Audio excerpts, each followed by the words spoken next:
Alright, this is just kind of a quick overview. This is just kind of a quick overview of the red and black, I guess we'll call it a tribal special edition paint. One of the things I wanted to do with starting out with an entry-level bike so inexpensive was really play around with some mods. So I kind of took it a step at a time because I'm probably the least handy person I know. So modding a motorcycle at first sounded pretty daunting of a task, but most of the things that I've come across are pretty trivial.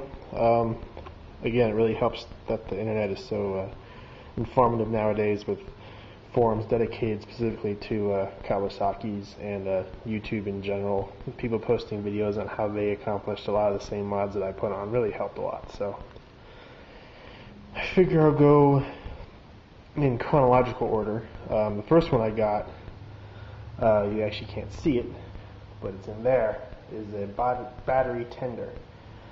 During the winter, we went out town and were gone pretty much out of sight, out of mind with the holidays for about 3.5 weeks, and we came back. The battery on my bike was like, you could kind of hear it kind of turning over, and even when it would turn over, the carbs were so dirty that it took a long time to get the thing running after running through some carb cleaner. So one of the things I came across is battery maintenance.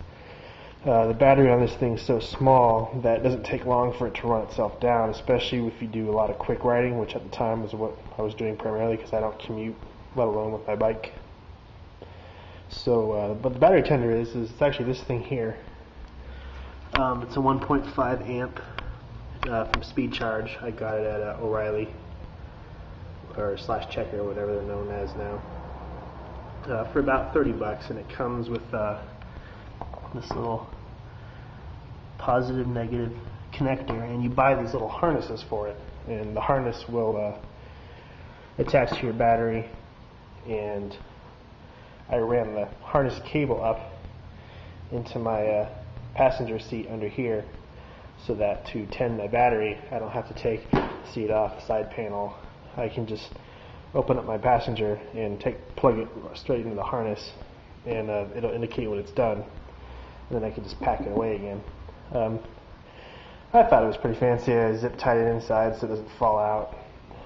Some people like to run it kind of under the fairing here, but even though it does come with a weatherproof cap, I trust it more packed away from the elements. So that was kind of not very difficult. Obviously, also not difficult is a Pro Grip tank guard. Pretty much idiot-proof, except for putting it on straight, which mine isn't the perfect job, but it doesn't look too bad from a distance. The next thing was probably the most intensive one I did, which was these, the Proton flush mount turn signals. These stock ones were much like the rear ones here, this kind of antennae look, and it really bothered me. My wife has, and she still has them, and I didn't like. You look like a bug from the front. It just really bothered me, and I saw these flash mounts on, and decided to learn a bit about the motorcycle's electrical system. So to put them in, just basically pop all the fairings off. They connect in on either side, and you just wire the wires to the original socket, depending on whether you want the strobe or the regular or the fade. I count with the fade effect, but instead of just literally cutting out and chopping everything, I cut the stock ones about in the middle, and I put in these disconnectable bullet connectors on every end of every wire, so I could go back to stock. In the event I sell this and people don't want Protons, I can put the stock ones back on without having to cut and rewire again. So I kind of went a little bit extra there. Just, I mean, it was an experience either way, and they worked just fine.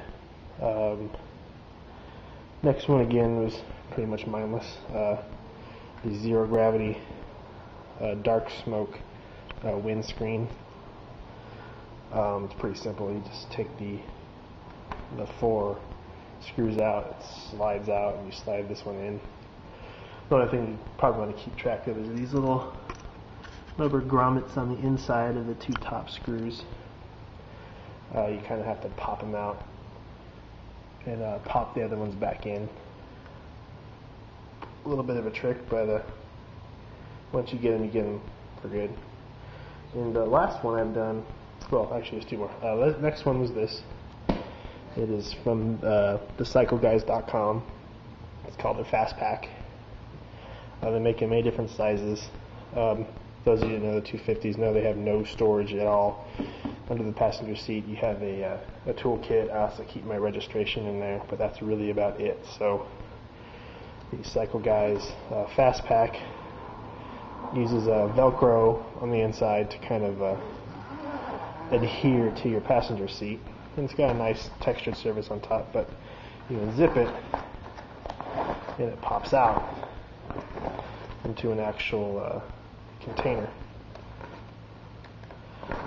Sort of like a neoprene lunch thing in general. So you can throw in, it's about 10 inches wide, about 8 inches across, about 6 inches tall, 5 inches tall. And they say you can put up to 5 pounds in there safely, so it's pretty sweet deal for just throwing something in to carrying with.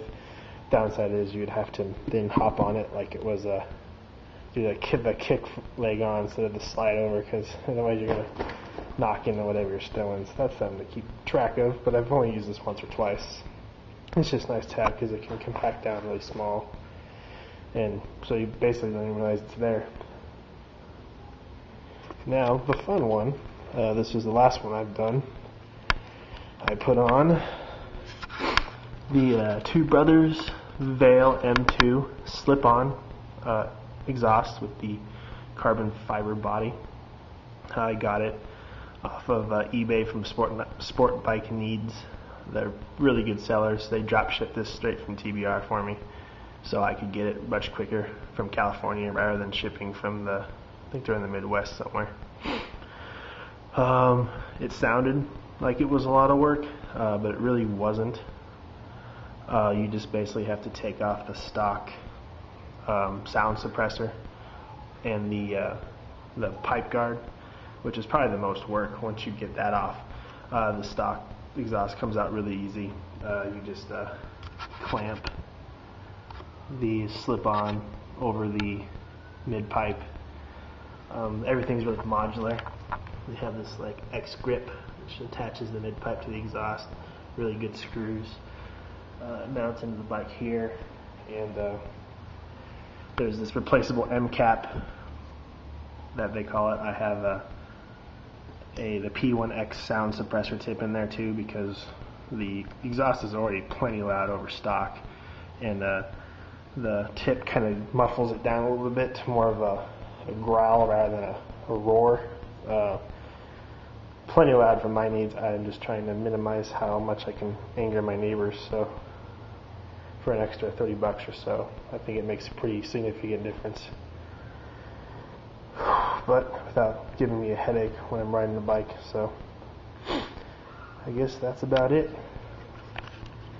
This is proof that if I can do it, anyone can take a $4,000 motorcycle and really add their own touches to it. I'm not sure what I'm going to do next. Maybe nothing. I think I kind of like it where it is. Oh, I guess there were 2 little minor things I did here. I put in some swing arm spools. Not really a mod in my opinion, more just a must-have if you're going to be doing any kind of bike maintenance, which I hope to get into soon. And I chopped off the mud flap, or mud fender, whatever you want to call it. I just used a, what is it called, a Wyoming saw, and just kind of took it to it.